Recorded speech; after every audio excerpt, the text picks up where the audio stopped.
अस्सलामुअलैकुम, news eight 9 में खुशामदीद। आप देख रहे हैं GTV न्यूज़ और मैं हूं गौहर इशरात और मैं हूं रबाब असद और मैं हूं साजिद हसन। तवील इंतजार आखिरकार अपने इख्तिताम को पहुंचा। पाकिस्तान तहरीक इंसाफ के सरबराह इमरान खान ने हुकूमत के खिलाफ आखिरी पत्ता भी शो कर दिया। चेयरमैन PTI ने जुमे से लॉन्ग मार्च के आगाज की कॉल दे दी है। कारकुनों को दिन 11 बजे लिबर्टी चौक पहुंचने की हिदायत कर दी है। कहा कोई शक में ना रहे, मुल्क मुश्किल में है। हालात की संगीनी के बावजूद एहतजाज करना चाहते हैं। 25 मई के पुरअमन एहतजाज पर लाठी चार्ज किया गया। वापस ना जाते तो मुल्क में खून खराबा होता। जुमे को लॉन्ग मार्च में अनाउंस कर रहा हूँ। लाहौर से मैं शुरू कर रहा हूँ और लिबर्टी 11 बजे हम वहाँ जमा होंगे और उधर से फिर हमारी मार्च शुरू होगी इस्लामाबाद की तरफ। ये हमारी हकीकी आज़ादी की ये मार्च है। ये कोई इसका टाइम फ्रेम नहीं है। हम पूरा GT रोड से अपना अवाम को साथ लेते लेते इस्लामाबाद पहुंचेंगे। पाकिस्तान से अवाम आएगी इस्लामाबाद में। मैं आज आपके सामने अल्लाह के ऊपर ईमान रख के पेशन गोई कर रहा हूं कि पाकिस्तान की तारीख का ये सबसे बड़ा अवाम का समुंदर होगा इंशाअल्लाह। और हम सिर्फ एक चीज चाहते हैं, हम ये चाहते हैं कि पाकिस्तान में कौन क़यादत करता है वो पाकिस्तान की अवाम का फैसला है। वो कोई बैरूनी साजिश के तहत लोटे बना के करोड़ों रुपया चोरों का खर्च करके लोगों को खरीद के हम उसको उनको मानते नहीं हैं। हम चाहते हैं कि इस मुल्क के लोग फैसला करें।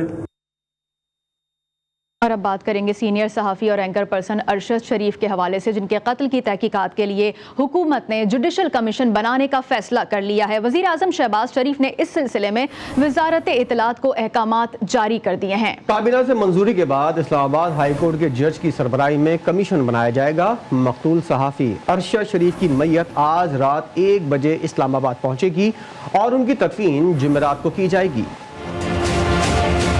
सीनियर सहाफ़ी अरशद शरीफ के कत्ल के मुहर्रिकात का खोज लगाने का मिशन तहकीकात के लिए हाई कोर्ट के जज की सरबराही में अदालती कमीशन बनेगा। वज़ीर आज़म शहबाज शरीफ ने सीनियर सहाफ़ी अरशद शरीफ के कत्ल की तहकीकात के लिए जुडिशल कमीशन बनाने का फैसला किया है। वज़ीर आज़म शहबाज शरीफ ने वीडियो बयान में कहा कि कौम को यकीन दिलाता हूँ इस वाक़े की बेलाग और शफ़ाफ़ तहकीक होगी और हक़ाइक़ पूरी कौम के सामने लाए जाएंगे। मैंने फैसला किया है कि हम इस वाक़े की एक आला अदालती कमीशन से शफाफ तहकीक करवाएंगे और हक़ाइक़ पूरी कौम के सामने लाए जाएंगे। वज़ीर इत्तलात मरियम औरंगज़ेब के मुताबिक अदालती कमीशन के सरबराह तहकीकात के लिए सिविल सोसाइटी और मीडिया से भी रुकन ले सकेंगे। सीनियर सहाफ़ी और एंकर अरशद शरीफ को इतवार की रात कीनिया में पुलिस ने फायरिंग करके कत्ल कर दिया था। उनकी मैयत आज रात 1 बजे पाकिस्तान पहुँचेगी और तदफीन जुमेरात को इस्लामाबाद के H11 कब्रिस्तान में होगी। और पाक फौज के शोबा ताल्लुकात आम्मा के director general lieutenant general Babar Iftikhar का कहना है कि अरशद शरीफ वाक़े की मुकम्मल तहकीकात होनी चाहिए। इस बात की भी तहकीकात होनी चाहिए कि अरशद शरीफ को पाकिस्तान से बाहर क्यों जाना पड़ा। निजी TV से गुफ्तगू करते हुए DG ISPR का कहना था कि हुकूमत पाकिस्तान की जानिब से अफसोसनाक वाक़े की मुकम्मल तहकीकात का कहा गया है। उन्होंने कहा कि कीनिया की पुलिस ने गलती को तस्लीम किया है, लेकिन बहुत सारे सवालात उठते हैं। इस वाक़े की तमाम अवामिल को देखने की ज़रूरत है। उनका मजीद कहना था कि देखना है कि इस वाक़े को बुनियाद बनाकर कौन फ़ायदा उठा रहा है। बगैर सबूत इल्ज़ाम तराशी करने वालों के खिलाफ पूरी कानूनी कार्रवाई की जाए।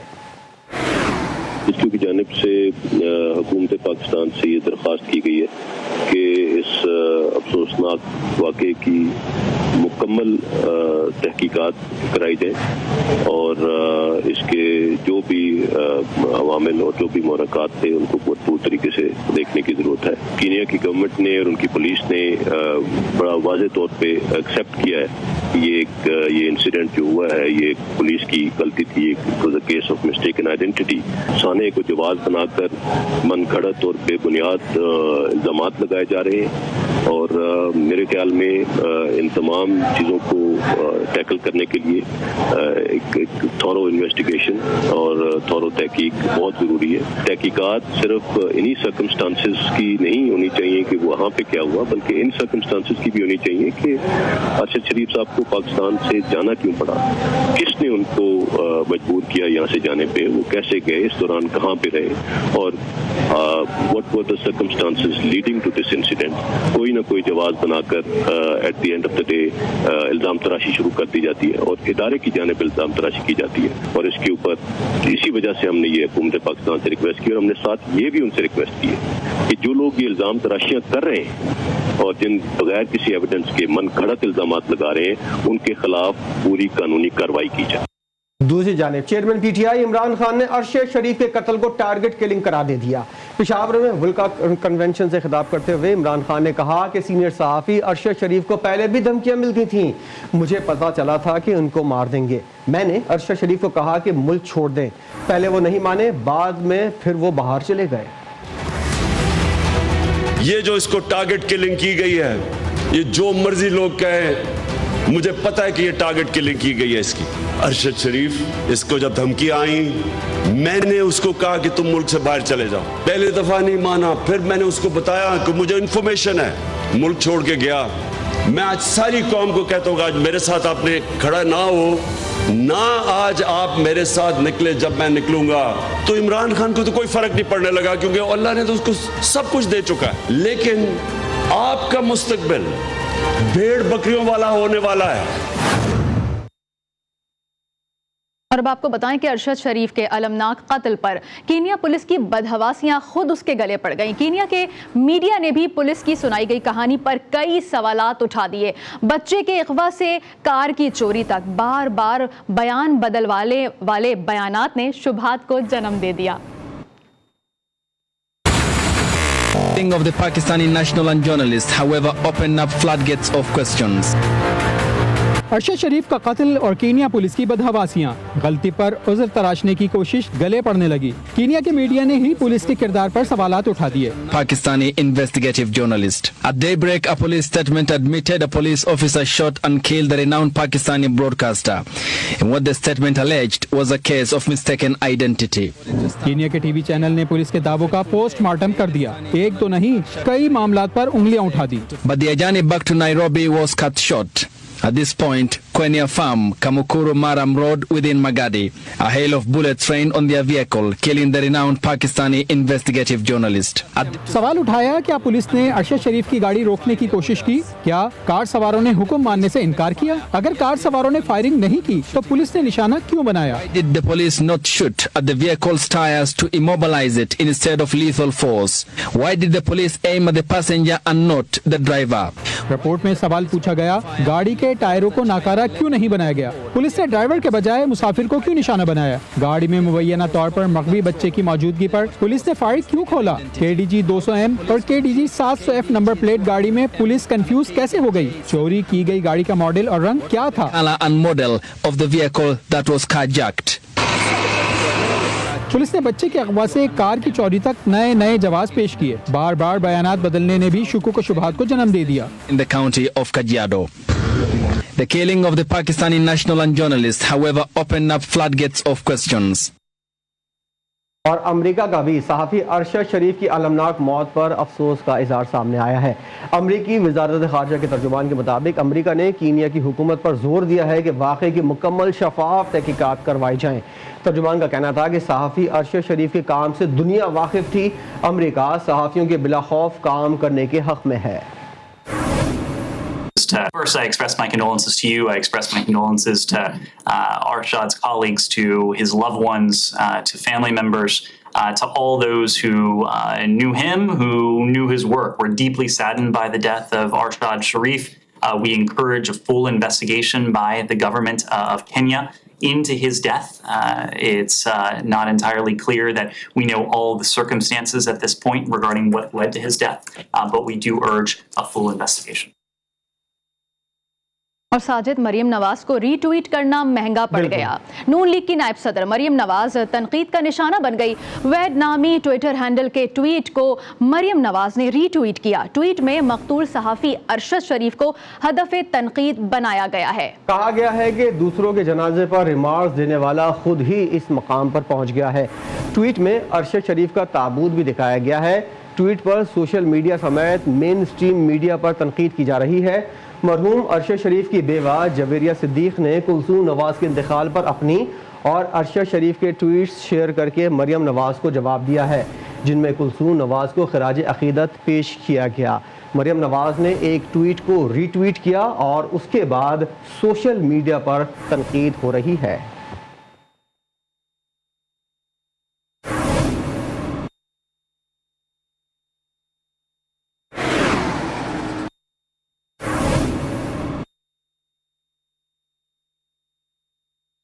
और अब आपको बताएं कि मौसम सरमा में बदतरीन गैस बहरान के पेश नज़र कड़ा फैसला कर लिया गया है। सूई नॉर्दर्न के कमर्शियल सार्फिन को गैस की सप्लाई मुकम्मल तौर पर बंद की जाएगी। सूई नॉर्दर्न ने 1 नवंबर से गैस बंदिश से मुतालिक हुकूमत को आगाह कर दिया। गैस बंदिश के इस फैसले से रोटी तंदूर मालिकान भी मुतासर होंगे।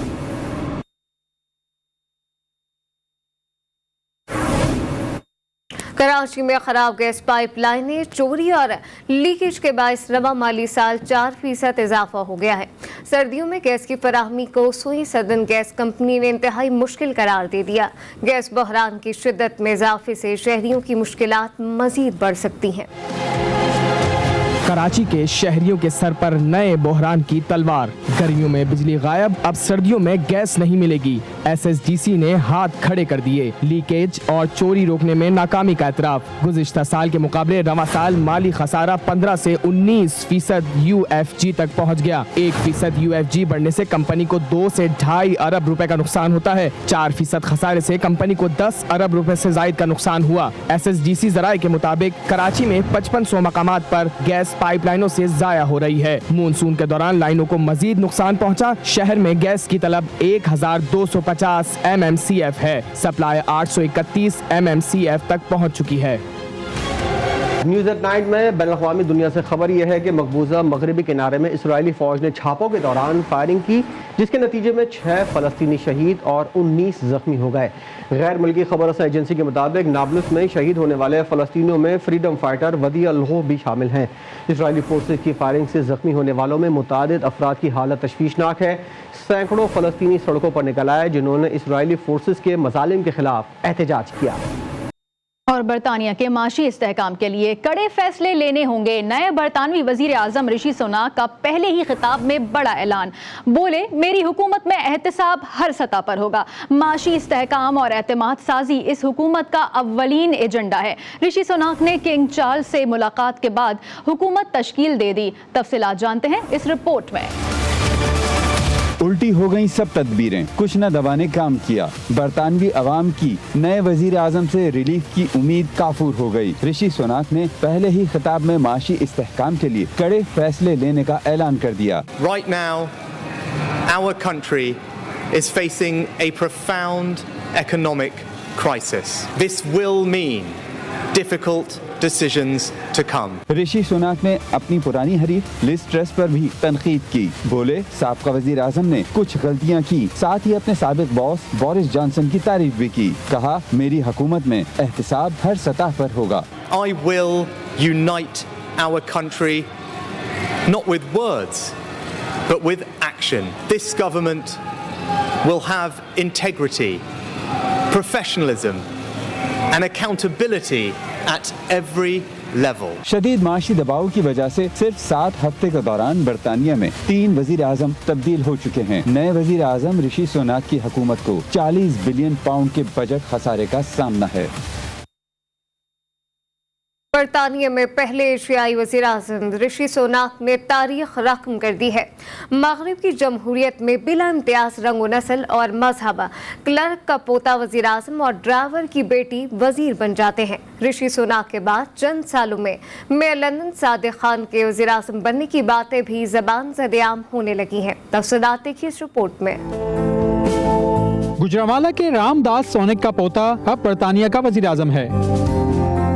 बरतानिया के पहले एशियाई वज़ीर-ए-आज़म के आबा व अजदाद गुजरांवाला से ताल्लुक रखते थे। ऋषि के दादा 1935 में गुजरांवाला से नैरोबी मुंतकिल हुए, जिसके बाद उनका खानदान 1960 की दिहाई में अफ्रीका से बरतानिया चला आया। ऋषि सुनाक साबिक बरतानवी वजीर खजाना साजिद जावेद के सेक्रेटरी के तौर पर काम कर चुके हैं। डेविड कैमरॉन खुद भी साजिद जावेद को बरतानिया का वज़ीर-ए-आज़म देखने की ख्वाहिश का इजहार कर चुके थे।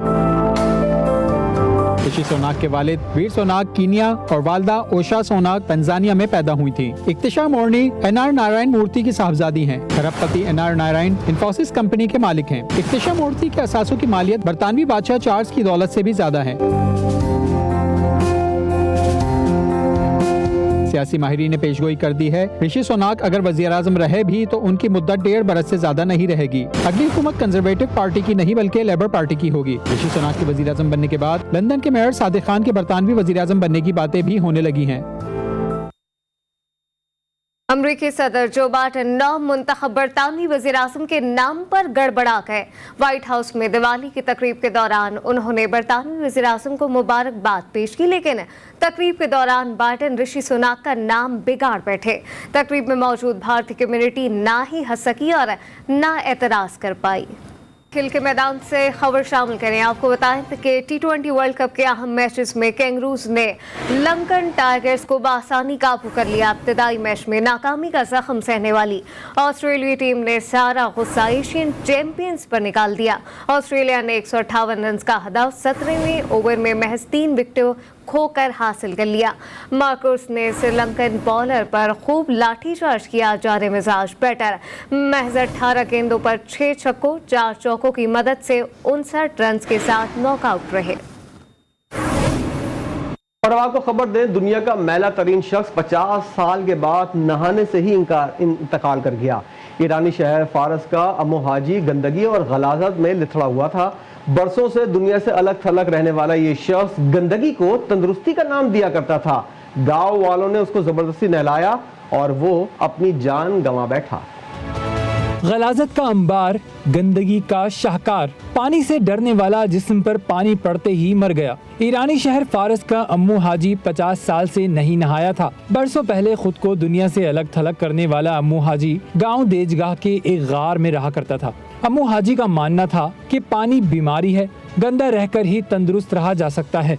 इसी आदत की वजह से उसे दुनिया का सबसे गंदा और गलीज शख्स करार दिया गया था। 2013 में मैले आदमी पर दस्तावेजी film the strange life of Ammu Haji भी बनाई गई थी। कुछ रोज पहले गांव वालों ने अम्मू हाजी को जबरदस्ती नहला दिया और लोगों का ये नहलाना उसकी जान ले गया।